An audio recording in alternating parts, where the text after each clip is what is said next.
Hello, my name is Teresita Blanco, the Artsy Sister, and while I was looking at comics over the top, I ran into like this fun, it was an interesting Hellboy comic, like this is the first Hellboy comic that I actually like I saw the first two movies and then I been like, oh, and then it just got me eventually interested enough to actually go see a comic. And this is the background. Like, it's interesting in these comics that Hellboy is the only guy in red. And you can tell why. I mean, yes, of course it has to be, but like everyone else is in like muted colors. And the reason why it's that is not so much because of an artistic thing, but because the color red is uber expensive, and just save the color red for like the main character. Like, if you had doubts, just see, it's 19.99 like the US, just because Hellboy is the color red. So yeah. So then the book starts with Hellboy going about his hell business, and then he gets invited to participate in the Wild Hunt, as he's naming the title. And the Wild Hunt is basically Attack on Titans, just a bunch of like rich dudes that get together to go hunt giants. And yes, there is some giant fighting here and there. But there's also some regular. Oh yeah, so here's the imagery of like just Hellboy getting to know all of those weirdos. Oh, you like to hunt monsters, yeah? It's totally getting into that. So yeah, he'd be like, so you're gonna go hunt giants and you want me to come along? He'd be like, sure, why not? It's not as if I had literally anything better to do with like my eternity of being alive. Yeah, alright, so let's find. So yeah, so here's one of the Attack on Titan portions of it, but more than him hunting giants, like he doesn't do the whole hunting giants things for like a lot. Like in the background, there's this. He also gets a temporary little human female companion, like his own little damsel in distress that is getting in the way most of the battles. But because that's mandatory, he has to have the girl.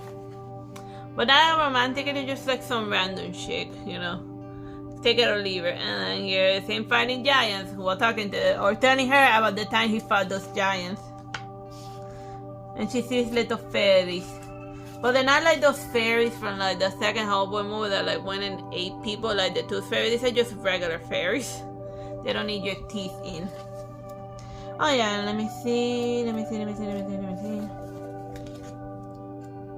Like, while that's going on, here's the other chick that they bothered to use the color red. She's like a witch that was resurrected, and throughout the comics we keep going back and forth to see what this witch is up to, but the irony being is that by the time we reach the end of the comic, you seem like they're gonna go fight or something, but no, they just put up to be continued. So then why do we keep cutting to this chick and her army? But yeah, like the other crazy thing that I wanted to show you from like the Hellboy comic, from this Hellboy comic in specific, is here's him with telling him about his weird man, about his future and whatnot. Okay, let me see, where's the hell's Morgan Le Fay? Because you're only gonna believe it if I like show you the exact panel. Where is not there? What the hell is that crazy panel? What the hell is this? No, further back. Okay, I'm looking for like the here it is. And she tells him to go draw Excalibur.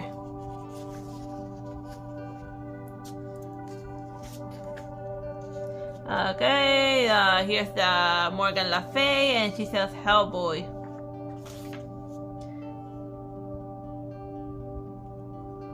And she be like, well, you always felt more natural holding a son, and you felt it. Draw out that sword and your army will come. And he was like, what army? And they be like, no way. You died and live again, so the noble dead or the Britain will come again to follow their king. And the elves who once would have fought this war are gone. or they turn to her side, and he's being, yeah, so yeah, they're telling her. They're introducing like the next boss, and then they tell Hellboy that he's actually half human and he's a descendant of Okinawa terrible people. So yeah, he does have the power to draw the excalibur sword, which is gonna also give him the ability to like summon an undead army. And then we find out that Morgan Le Fay is just like a creepy zombie being like uber creepy. Yeah, but yeah, so like in history they say that like, well, in like fantasy, so they say that, well, King Arthur had a child named Baldwin from his half after he slept with his half sister Morgan Le Fay, and then that inbred guy went and tried to murder his father for the throne, but then he ate. So then apparently Mordred also had like a couple of bastard princes and a daughter. So then like King Arthur's knife, they murder the boys, but the girls survived throughout generations. And then Hellboy's mother eventually made it with a demon. In order to produce Hellboy, and that's why Hellboy has a human hand and a demon hand, because he's actually half demon like the chick, like Raven. So he has like a similar Raven backstory where he can either be like his mother or be like his father. So yeah, that's this comic is worth reading just to like learn crazy new fact about Hellboy being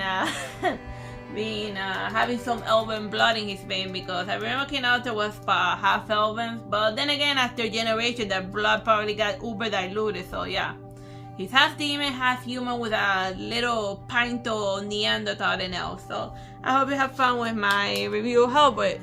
Like, it has a lot of like fun, cookie little fighting panels and nice art and whatnot. But like the whole Excalibur subplot, that was just a little too bonkers for my taste. But any excuse to give Hellboy a new sword and that summons an instant army. So I hope you have fun. Bye bye and God bless.